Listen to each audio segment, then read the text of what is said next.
Ano nga ba ang itsura ng isang healthy na baga? Ipakita po natin direct ang slide na ito. Ayan, if you can see that, makikita po ninyo sa kaliwang portion yung healthy the lung. Mamula-mula po siya. In fact, siguro kung namamalengke kayo, baka may nakikita po kayong ganito sa palengke, of course, ng hayop po. Kung titingnan nyo yung katabi niya sa kanan, ay grabe. Ito po ang baga ng isang taong naging pabaya. Ibig sabihin, marami po siyang naging bisyo. Maaaring siya ay naninigarilyo, siya po ay lumalanghap talaga ng usok sa labas, maaaring puro alikabok po ang kanyang nalalanghap din, ngunit maaaring mayroon ding kaso ng impeksyon. At ang isang impeksyon na yon ay tinatawag natin na tuberculosis.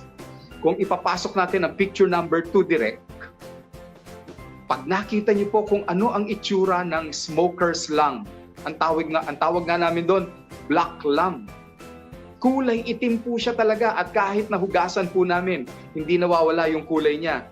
Yan po ay dulot ngayon nung ating, hindi ng nikotina, nung mga kemikal na nakukuha po natin sa sigarilyo.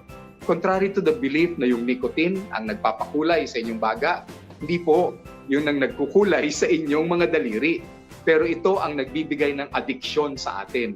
Yung usok na may daladang sangkatutak na kemikal ang nagpapaitim ng inyong baga. Kung mahina na po ang inyong baga, mas madalas na ang pagpasok ngayon ng mga opportunistic organisms. Isa na doon yung tinatawag na Mycobacterium tuberculosis. Direct, can we show picture number 3? Yan, sa picture number 3 po, kung makikita po ninyo, paboritong-paborito ng mikrobyong ito tumitira dito sa bandang ibabaw ng ating baga.